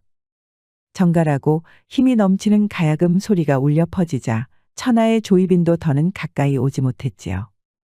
그저 침상 주변을 빙빙 돌면서 기회를 노릴 뿐이었습니다. 그렇게 밤새도록 주상을 노리던 조이빈은 새벽 닭이 우는 소리가 들리자 온데간데 없이 사라졌답니다. 고맙구나. 네 덕에 오래간만에 잘 잤다. 덕분에 한시름 놓았구나. 잠을 푹 잘 수 있었던 임금은 이게 다 윤성대군 덕분이라며 크게 치하였지요. 허나 윤성대군은 고개를 저었습니다. 자신의 연주로는 조이빈을 막을 순 있어도 물러가게 할 수는 없다는 것이었습니다. 해서 조이빈의 악령을 물리치려면 더 뛰어난 가야금 연주자를 불러와야 한다는 것이었죠. 허나 주상은 고개를 저었습니다. 다른 연주자들은 조이빈의 얼굴만 봐도 겁을 먹고 쓰러지는데 어찌 연주를 하겠습니까? 그 말에 곰곰이 생각을 하던 윤성대군은 무릎을 탁 쳤습니다. 땅거미가 지기 시작할 무렵 명실은 궁궐로 불려왔답니다. 비록 앞이 보이지는 않았지만 주변을 둘러싼 긴장한 공기와 무거운 발걸음 그리고 엄숙하고 위험 있는 음성이 여기가 궁궐이라는 걸 똑똑히 알게 해줬죠. 겁먹은 명실이는 벌벌 떨면서 꿇어 엎드렸지요. 행여 자기가 무슨 잘못을 저지르지는 않았는지 걱정하면서요. 그때 반가운 목소리가 들려왔습니다. 겁먹지 마시오. 명실이 처자가 꼭 해줘야 할 있어 부른 것이오. 윤성대군이었죠. 윤성대군은 명실이 처자의 손을 꼭 쥐고 안심시켜 주었답니다. 그리고는 자기와 함께 오늘 밤 가야금을 연주해 달라고 했지요. 생전 처음 궁궐에 들어온 터라 여전히 얼떨떨했지만 명실이 처자는 그 부탁을 수락했습니다. 아무렴 윤성대군의 부탁을 어찌 거절하겠습니까? 지금도 이렇게 손을 붙잡힌 것만으로도 가슴이 뛰어 금세라도 들킬 것만 같았죠. 그날 밤 자정이 되자 조이빈은 또다시 나타났습니다. 서늘한 한기가 불고 비단을 찢는 듯한 기이한 소리가 들리더니 마침내 악령의 모습을 드러냈죠. 주상, 오늘 밤에야말로 주상을 저승으로 데려가겠으니 더는 저항하지 마시오. 귀기가 서린 조이빈은 오늘 밤이야말로 사생결단을 낼 기세였습니다. 마침내 악령이 주상의 처소에 나타나자 윤성대군이 연주를 시작했지요. 하지만 힘이 더 강해진 조이빈은 코웃음을 쳤답니다. 소용없다. 이번에는 그런 연주로 어림도 없을 줄 알거라. 그때 청아하고 맑은 가야금이 윤성대군의 연주에 소리를 보탰습니다. 바로 명실이의 연주였죠. 명실이는 귀신도 사람도 함께 울릴 애끓는 가락을 만들어내는 것이 아니겠습니까? 그 소리에 조이빈은 벼락 맞은 듯 굳어버렸답니다. 너는 내가 두렵지 않느냐. 천하의 연주자들이 이 조이빈의 악기 같은 몰골에 실성을 했건만 너는 어찌 멀쩡한 게냐. 희빈마마, 저는 앞이 보이지 않사옵니다. 그런 제게는 지아비에게 버림받은 슬픈 여인만이 느껴질 뿐이옵니다. 그러니 부디 제 연주를 들으시고 그만 한을 푸시길 비옵니다. 명실이의 구슬픈 가락이 울려 퍼지자 궁궐에서 울지 않는 이가 없었습니다. 부모에게 사랑받지 못하고 자매들에게 버림받고 마침내 천혜고아가 되었으나 끝끝내 세상을 미워하지 않은 명실이의 마음이 가야금에 타고 전해졌던 것이지요. 이윽고 저 간악한 조이빈마저도 슬픔에 북받쳐 흐느끼다가 조용히 사라져버렸답니다. 한을 푼 조이빈이 마침내 궁궐을 떠났구려. 성공이요. 명실이 처자. 그대의 연주가 조이빈을 성불시킨 것이요. 그 뒤로 조이빈의 악령은 다시는 나타나지 않았지요. 명실이의 연주의 원한을 훌훌 털고 저승으로 떠나버렸기 때문이었습니다. 그러자 임금의 병은 보름도 지나지 않아 씻은 듯이 나았답니다. 병세에서 회복된 임금은 크게 기뻐하며 윤성대군을 왕세자로 책봉하였지요. 오래간만에 궁궐에 경사가 난 것입니다. 아바마마, 제가 청이 하나 있습니다. 말해보거라. 그게 뭐인들 과인의 목숨을 구하는 것보다 어려운 일이겠느냐? 윤성대군은 명실이를 세자비로 맞이하고 싶다는 거였습니다. 주상전하는 아주 잠깐 망설였지만 명실이가 보여준 놀라운 가야금 연주와 그보다도 더 놀라운 명실이의 성품을 고려해 청을 수락해 주었지요. 윤성대군은 기쁨에 못 이겨 명실이를 껴안았답니다. 앞 못 보는 제가 어찌 세자저하를 보필하겠습니까? 제가 세자비라니 당치도 안 사옵니다. 그러니 저하께서는 저보다 훌륭한 가문의 교수를 골라 세자비를 삼으십시오. 무슨 소리요? 이 세상에 명실이 그대보다 더 내게 어울리는 여인은 없어. 아무렴 주상의 목숨을 구한 여인이 이 조선팔도에 어디 또 있겠어? 고민하던 명실이는 윤성대군이 끈질기게 권하자 마지못해 수락했지요. 싫어서가 아니라 혹여 윤성대군께 누가 될까 두려웠기 때문이었습니다. 마침내 윤성대군의 손을 맞잡은 명실이의 눈에는 기쁨의 눈물이 흘렀지요. 그렇게 둘은 궁궐 전체의 축복 속에서 경사스럽게 혼례를 치렀습니다. 궁장한 명실이는 너무나도 예뻐서 순간 하늘에서 선녀가 내려온 줄 알았답니다. 윤성대군은 혼례식 내내 입이 함지박만큼 벌어졌지요. 대군을 복귀시킨 대비와 아버지인 주상도 너무나 기뻐했습니다. 조정의 신하들과 궁궐의 왕족들도 모두 모여 두 사람을 축복해 주었지요. 잠깐 그 혼례 멈추시지요. 혼례가 한창 진행될 때였습니다. 비열하기로는 죽은 조이빈 못지않다는 찰성대군이 모습을 드러낸 것이지요. 그리고 찰성대군의 뒤에는 명실이의 두 언니가 있었습니다. 아니 이게 무슨 소란이냐? 이런 경사에 갑자기 끼어들다니 정신이 있는 게냐? 송구합니다, 아바마마. 허나 아바마마와 윤성대군 형님께서도 알아야 할 일이 있어 왔습니다. 그것이 무엇이냐? 저 명실은 천안 기생 출신으로 절대로 세자비로 들여서는 아니 되는 여인입니다. 제 뒤에 여인들은 명실의 언니들이온데 이들이 바로 그 증인이옵니다. 언니들은 명실이가 추나원을 제 집처럼 드나들었고 결국 기생이 되었다는 것이었죠. 가야금도 거기서 배웠다는 말에 주상의 눈이 흐려졌습니다. 참말이냐? 명실아? 그 말이 참말인 게냐? 놀란 명실이는 고개를 흔들었지만 증명할 길이 어디 있겠습니까? 억울함에 몸을 떨며 눈물만 뿌리고 있었지요. 그때였습니다. 그건 제가 대답하겠나이다. 혼례를 위해 악곡을 연주를 하던 여인 하나가 벌떡 일어나는 것이 아니겠습니까? 그녀야말로 추나원의 주인인 금화였지요. 이건 추나원의 모든 기생 명부이옵니다. 허나 이 명부 어디에도 명실의 이름은 없사옵니다. 왜냐하면 행수기생인 제가 결코 그것을 허락하지 않았기 때문입니다. 물론 명실이가 기생이 되고 싶다고 말한 적은 더더욱 없사옵니다. 주상은 직접 명부를 가져오라 일렀지요. 명부를 찬찬히 훑었지만 금화의 말처럼 명부에는 명실의 이름이 없었습니다. 심지어 지우거나 고쳐 쓴 흔적조차 없었지요. 그제야 모든 것을 알게 된 주상은 철성대군은 유폐하고 명실이의 언니들은 옥에 가두라 명령하였답니다. 스승 금화와 재회하게 된 명실이는 너무나 기뻤지요. 둘은 서로를 끌어안고 엉엉 울었답니다.